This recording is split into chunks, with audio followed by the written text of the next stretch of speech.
Shalom pemirsa CBN Indonesia, dimanapun pemirsa sekalian berada. Senang sekali pada kesempatan yang indah kali ini, saya bisa berjumpa lagi bersama dengan pemirsa sekalian untuk menyampaikan pekabaran firman Tuhan yang terdapat di dalam buku Agama yang Bersinar. Buku ini dituliskan oleh Nyonya Ellen G. White.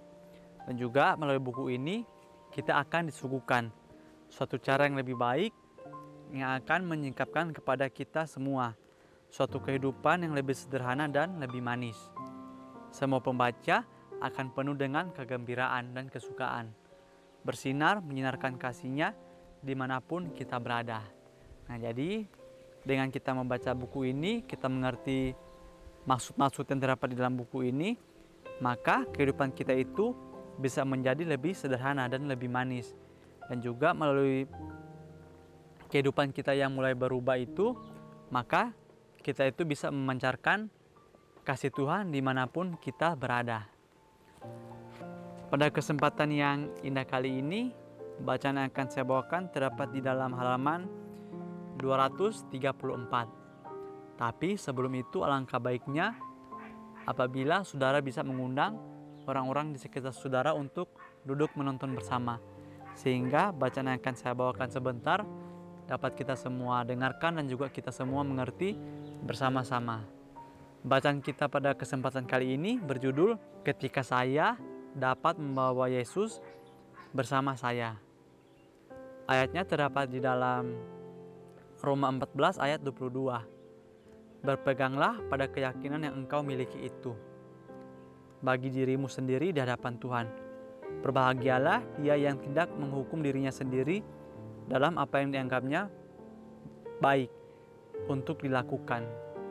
Nah, jadi di sini kita itu akan diajarkan bagaimana di dalam kehidupan kita itu kita bisa selalu membawa Yesus agar orang-orang bisa melihat kehidupan kita yang memancarkan kasih Yesus tersebut. Kita masuk pada pembahasannya. Mereka yang telah menemukan kebahagiaan sejati harus memiliki berkat surga bagi semua milik mereka dan semua yang mereka lakukan.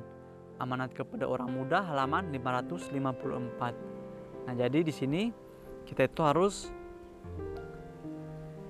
menaruh berkat surga ketika kita telah menemukan kebahagiaan sejati tersebut.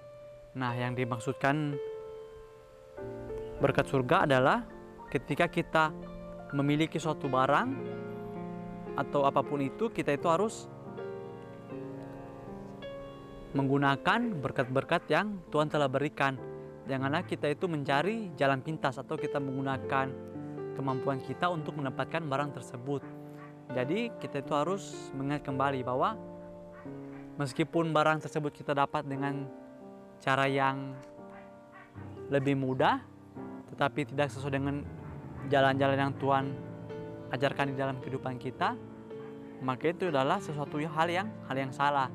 Tetapi apabila ketika kita memiliki suatu barang atau apapun itu, dan meskipun kita mendapatkannya dengan susah payah, tetapi ketika kita menggunakan jalan-jalan Tuhan, maka barang tersebut itu bisa menjadi berkat untuk diri kita dan juga untuk orang-orang di sekitar kita.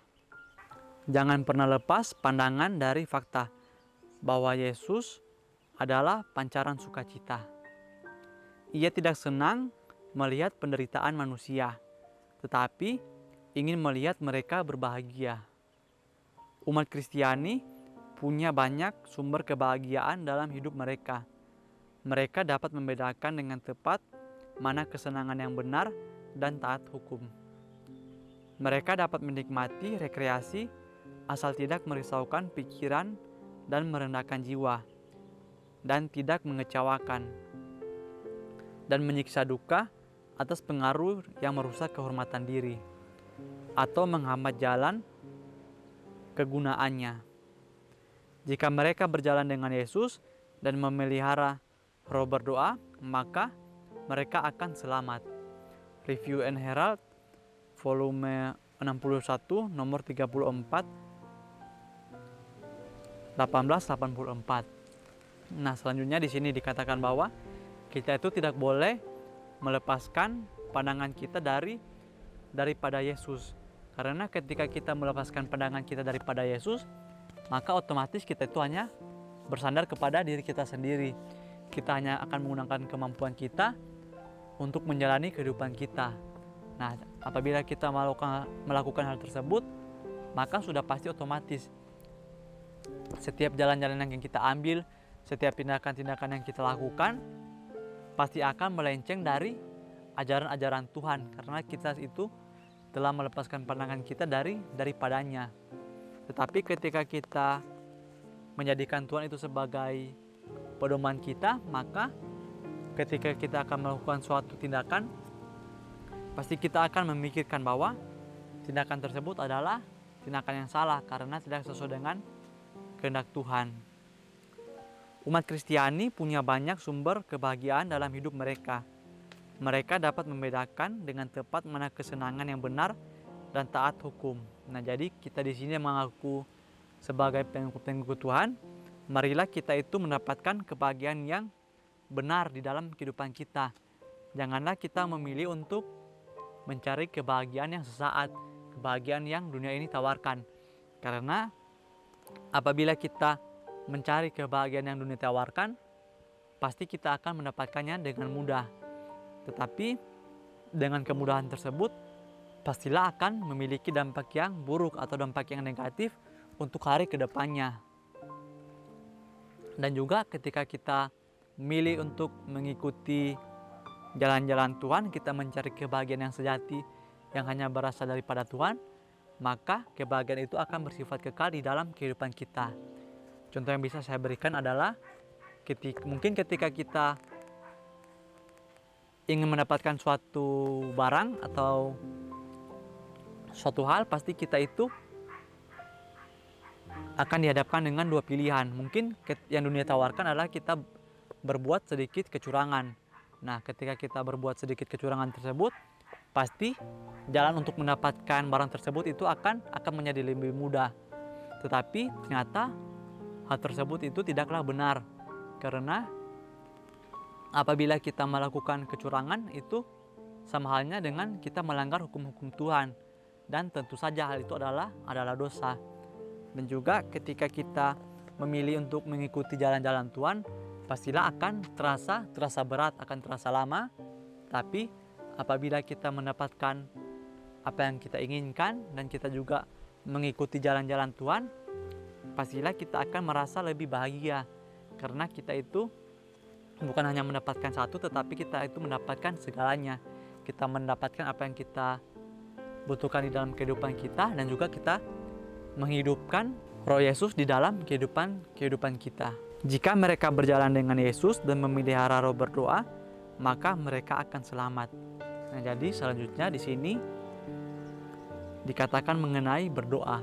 Nah, berdoa ini merupakan satu-satunya cara agar kita itu bisa berhubungan dengan Bapa kita yang di surga. Kita juga bisa melihat Yesus ketika dia di dunia ini, ketika dia masih menjadi seperti kita manusia. Yesus itu akan selalu mengambil waktu setiap harinya untuk menyendiri dan berdoa. Nah, di situ ketika dia berdoa, dia menyampaikan segalanya kepada Bapa yang di surga, sehingga Bapa yang di surga itu akan memberikan kekuatan kepadanya untuk dia bisa menjalani kehidupannya. Begitu juga dengan kehidupan kita sekarang ini. Satu-satunya cara agar kita bisa berhubungan dengan Bapa kita di surga itu adalah dengan berdoa. Nah, ketika kita berdoa, kita itu bisa mengungkapkan segalanya. Kita bisa menceritakan setiap pergumulan kita bisa menceritakan setiap pencapaian kita, apapun itu, kita itu bisa menceritakannya kepada Bapa kita yang di surga. Sehingga ketika kita melakukan hal tersebut, maka kita itu akan memiliki hubungan yang lebih erat dengan Tuhan. Sehingga ketika ada pencobaan yang datang, ada berbagai macam penggodaan yang datang, kita itu bisa lebih mudah untuk menghindarinya, karena kita itu mengundang Tuhan untuk hadir di dalam hati dan juga pikiran kita masing-masing. Hiburan apapun dan dimanapun, Anda dapat meminta berkat Tuhan atasnya dalam iman, tidak akan berbahaya. Tetapi hiburan apapun yang membuat Anda tidak dapat untuk berdoa, atau untuk mengambil bagian dalam pertemuan doa itu tidaklah aman tetapi berbahaya. Consults to Teachers, Parent and Student, halaman 337.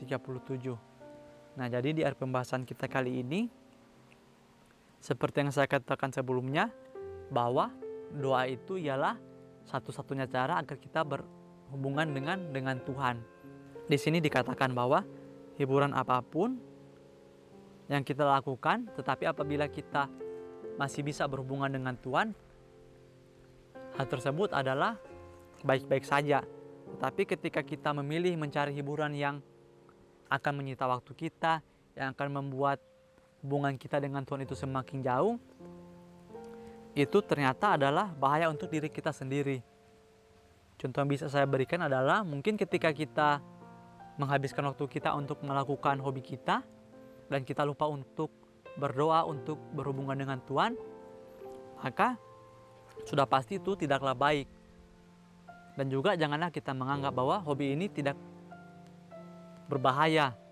Mungkin ketika kita memiliki hobi untuk membaca, menonton, atau bermain game, atau apapun itu, tetapi ketika kita melakukan hobi kita itu dengan waktu yang wajar, dengan batas waktu yang cukup, dan kita masih memiliki waktu untuk berhubungan dengan Tuhan, itu pastilah aman-aman saja. Tetapi apabila kita terlalu berlebihan di dalam hobi kita berlebihan untuk mencari hiburan kita sendiri, dan kita melupakan Tuhan, maka pastilah kehidupan kita itu tidak akan baik-baik saja, karena kita itu menjadikan hobi kita itu sebagai berhala, dan kita itu tidak lagi memiliki waktu untuk berhubungan dengan Tuhan. Mungkin ini saja yang bisa saya sampaikan kali ini. Kiranya melalui pembahasan kita kali ini yang berjudul ketika saya dapat membawa Yesus bersama saya, kita itu harus selalu mengundang Yesus hadir di dalam kehidupan kita. Tidak peduli dimanapun itu, kapanpun itu, kita itu harus mengambil waktu untuk berdoa, sehingga kita itu bisa terus dan terus menerus berhubungan dengan Bapa kita yang di surga. Mungkin ini saja yang bisa saya sampaikan. Kiranya melalui pembahasan kita kali ini, kita itu bisa menjadi orang yang selalu berserah kepada Tuhan. Sampai bertemu lagi di pembahasan berikutnya.